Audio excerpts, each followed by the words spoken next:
اچھا تم بتاؤ، اللہ تعالیٰ نے انسان کو سب سے بڑا تحفہ کیا دیا تھا؟ وہ مسکرائے اور میری طرف دیکھا۔ میں سوچ میں پڑ گیا۔ وہ اس دوران میری طرف دیکھتے رہے۔ میں نے تھوڑی دیر سوچا اور عرض کیا، شعور۔ انہوں نے انکار میں سر ہلا دیا۔ میں نے عرض کیا، عقل۔ وہ فوراً بولے، شعور اور عقل دونوں ایک ہی چیز ہے۔ میں نے مزید سوچا اور عرض کیا، آکسیجن، سورج کی روشنی، پانی، خوراک اور جمالیاتی حسن۔ انہوں نے نام گردن ہلا دی۔ میں نے عرض کیا، تعمیر کا فن۔ انسان کائنات کی واحد مخلوق ہے جو پتھروں کو ہیرے کی شکل دے سکتی ہے، جو مٹی کا محل بنا سکتا ہے، جو ریت کے زروں کو شیشے میں ڈھال سکتا ہے۔ وہ مسکرائے اور انکار میں سر ہلا دیا۔ میں نے اس کے بعد انسان کی تمام خوبیوں اور صلاحیتوں کا نام لینا شروع کر دیا، لیکن وہ انکار میں سر ہلاتے رہے، یہاں تک کہ میں تھک گیا اور بے بسی سے ان کی طرف دیکھنے لگا۔ وہ مسکرائے اور نرم آواز میں بولے، آپ نے انسان کی جن خوبیوں اور صلاحیتوں کا ذکر کیا وہ تمام اللہ تعالیٰ کی دین ہے، اور جب تک اللہ تعالیٰ چاہتا ہے یہ خوبیاں قائم و دائم رہتی ہیں۔ لیکن جب اللہ تعالیٰ ناراض ہو جاتا ہے تو انسان فرعون یا نمرود اور اس کی خوبیاں اس کی خامیاں بن جاتی ہیں، اور وہ اس دنیا میں زندہ لاش بن کر رہ جاتا ہے۔ میں خاموشی سے سننے لگا۔ وہ بولے، میں آپ کو اب اس سب سے بڑے تحفے کے بارے میں بتاتا ہوں جو اللہ تعالیٰ نے انسان کو عطا کیا۔ میں ہمتاً گوش ہو گیا۔ وہ بولے، قدرت نے انسان کو اللہ تعالیٰ کو خوش کرنے کی صلاحیت سے نواز رکھا ہے۔ دنیا کی کوئی دوسری مخلوق، کوئی خاکی یا نوری پیکر اس خوبی کا مالک نہیں۔ میں نے حیرت سے پوچھا، جناب میں آپ کی بات سمجھا نہیں۔ وہ بولے، مثلاً تم چاند کو لے لو۔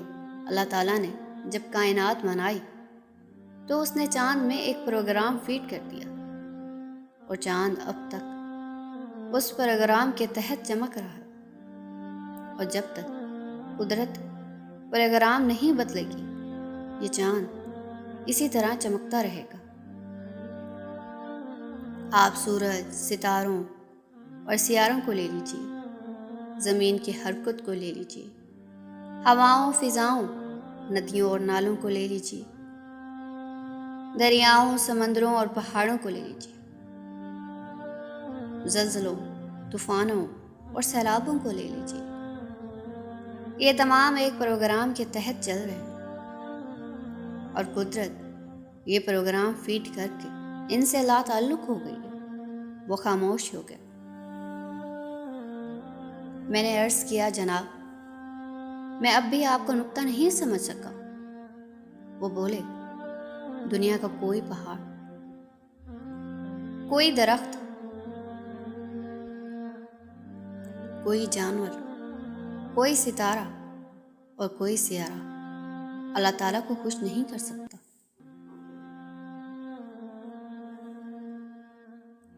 لیکن انسان کو اللہ تعالیٰ نے اس خوبی سے نواز رکھا ہے کہ وہ اپنے رب کی خوشنویدی حاصل کر سکتا ہے، وہ اسے راضی کر سکتا ہے۔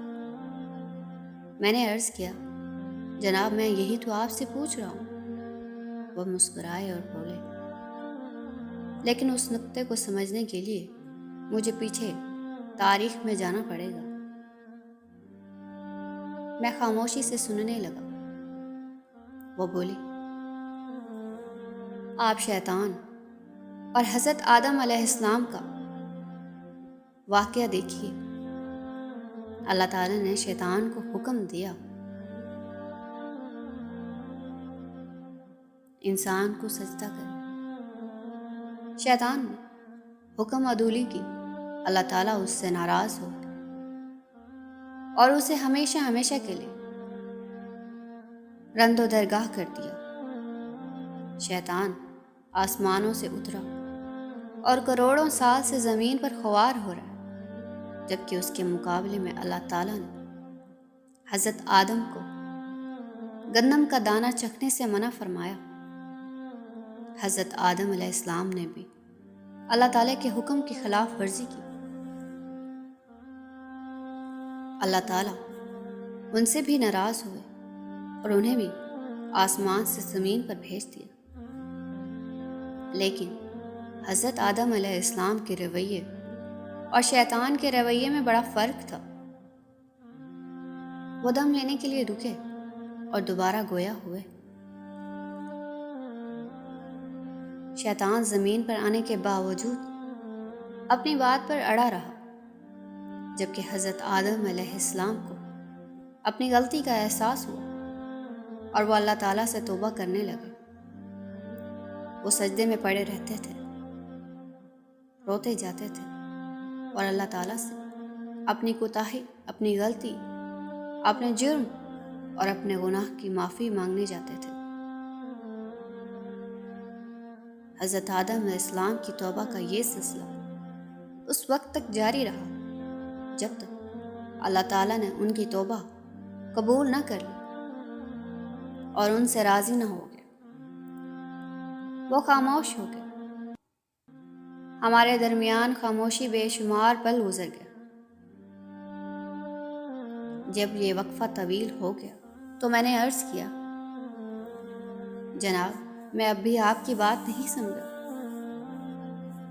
وہ مسکرائے اور نرم آواز میں بولے، اللہ تعالیٰ کا انسان کے لیے سب سے بڑا انعام توبہ ہے۔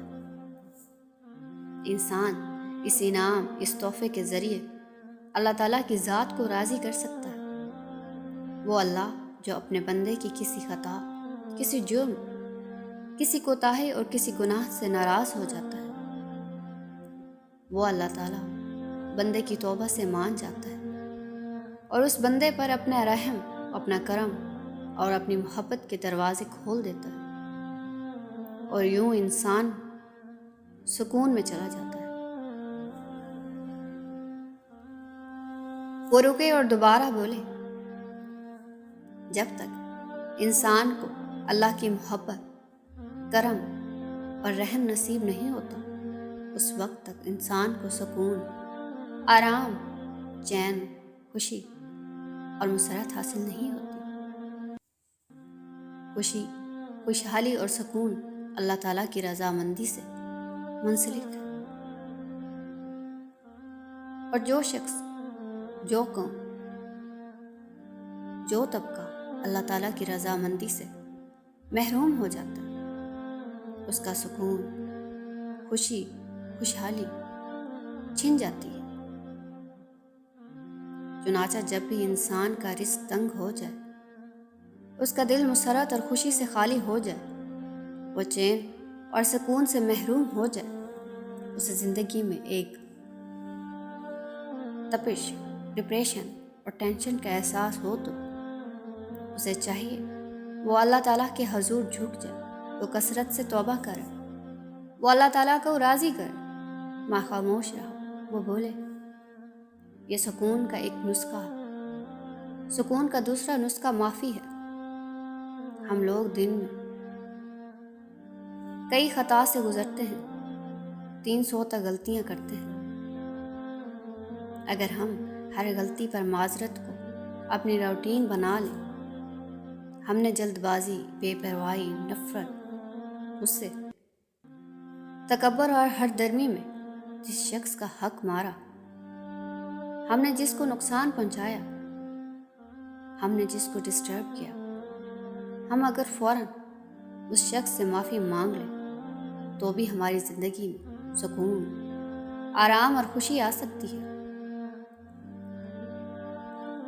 ہمیں معافی مانگنے میں کبھی کوتاہی نہیں برتنی چاہیے، کیونکہ معافی وہ چٹان ہے جس کے نیچے سکون، خوشی اور خوشحالی کے چشمے چھپے ہیں، اور جب تک ہم یہ چٹان سرکائیں گے نہیں، ہم خوشی، خوشحالی اور سکون کا ٹھنڈا پانی نہیں پی سکیں گے۔ وہ رکے اور دوبارہ بولے،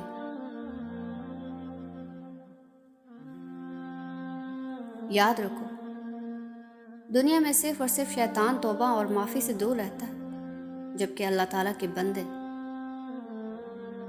ان دونوں چیزوں کو اپنی روٹین بنا لیتے ہیں۔ ہٹ درمی، تکبر، ظلم، ضد، نفرت اور غصہ شیطان کی خامیاں ہیں، اور جن لوگوں کی ذات میں یہ ساری خامیاں اکٹھی ہو جاتی ہیں، تم کبھی ان کے منہ سے توبہ اور معافی کا لفظ نہیں سنو گے۔ چنانچہ تم کبھی ان لوگوں کو پرسکون، خوش اور خوشحال نہیں پاؤ گے۔ یہ دولت مند ہو سکتے ہیں، لیکن یہ دولت انہیں خوشی اور سکون فراہم نہیں کرتی۔ تم ان لوگوں کا انجام بھی اچھا ہوتا نہیں دیکھو گے،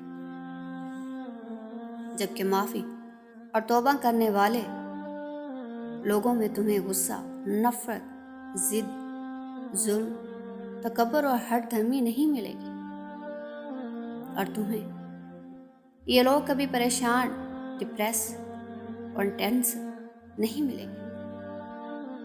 چنانچہ ہر لمحہ لوگوں سے معافی مانگتے رہو اور اللہ تعالیٰ سے توبہ کرتے رہو۔ تمہاری زندگی سے کبھی سکون، خوشی اور خوشحالی کم نہیں ہوگی۔ وہ خاموش ہو گئے اور میں ان کے گھٹنے چومتے ہوئے باہر آ گئی۔